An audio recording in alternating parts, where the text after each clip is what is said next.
jungle. पण आज असं दिसतंय की ही अपेक्षा भंग झालेल्या आहेत. कारण त्यांच्या एकंदरीत कार्यशैलीमध्ये गरीबच वेठीशी धरताय की काय असा प्रश्न आज आमच्या समोर निर्माण झालेला आहे. कारण त्यांनी आजपर्यंत केलेल्या कारवाया ह्या फक्त गरिबांवरती केलेल्या आहेत. अनेक ठिकाणी बिचारे दुकानदार पुढं छोटं छप्पर मारतात उन्हासाठी, सावलीसाठी, काही पावसासाठी, तर ते छप्पर यांना अनाधिकृत वाटतं आणि त्याचं अतिक्रमण काढतात. काही व्यापारी महापालिकेने स्वतः त्यांना लायसन्स दिलेले आहेत. अशी खोकी की जे गेले 70-80 दशकापासून या ठिकाणी आहेत, अशी खोकी यांना अनाधिकृत वाटतायत, अतिक्रमण वाटतायत. मात्र यांचाच एक नगर विभाग आहे, नगर रचना. त्या ठिकाणी या शहरामध्ये गणेशभट अशा मोठ्या बिल्डिंग बांधण्यासाठी अनाधिकृत परवाने देत आहेत.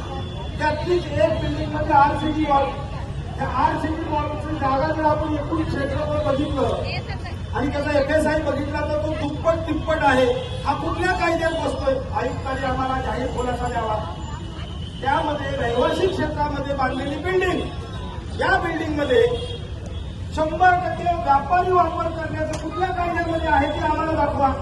आणि जर तसं कायद्यामध्ये व्यापारी क्षेत्र वापरण्यासाठी असेल तर त्याला पार्किंगचं किती क्षेत्र शिल्लक ठेवायला हवं होतं हे या आयुक्तांनी दाखवायला हवं.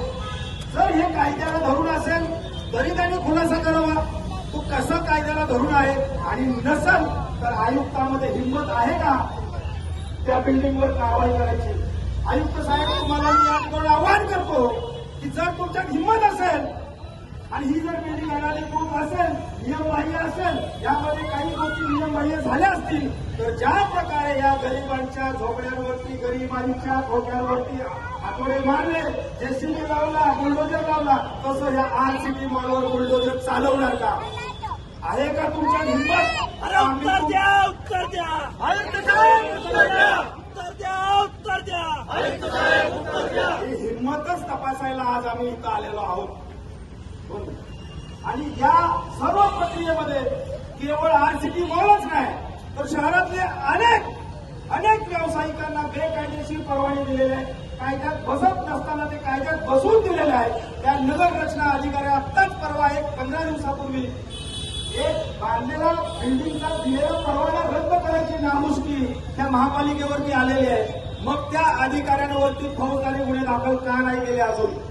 आयुक्त साहेब, तुम्ही जर पारदर्शी कारभार करताय, तुम्हाला जर वाटतंय तुम्ही स्वयंघोषित स्वतःला हिरो समजताय, सांगलीचे नायक समजताय, मग तुम्ही तुमच्या अधिकाऱ्यांना पाठीशी का घालताय?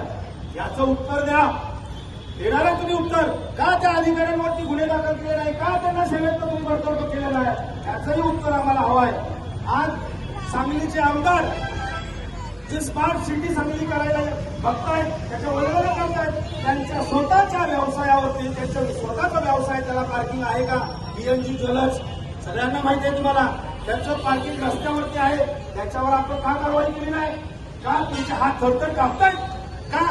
का ते सत्ताधारी आहेत, आमदार आहेत म्हणून आमचा आरोप आहे. तुम्हाला या सत्ताधाऱ्यांनी यासाठीच आणले, सत्ताधाऱ्यांना समोर लोकांच्या समोर जाऊन लोकांचा रोज उडवून घ्यायचा नाहीये म्हणून या अधिकाऱ्याला इथं आणून तुमच्या गोरगरिबांचे वरती कारवाई करायला लावली आणि दोष त्या अधिकाऱ्यावर द्यायचा.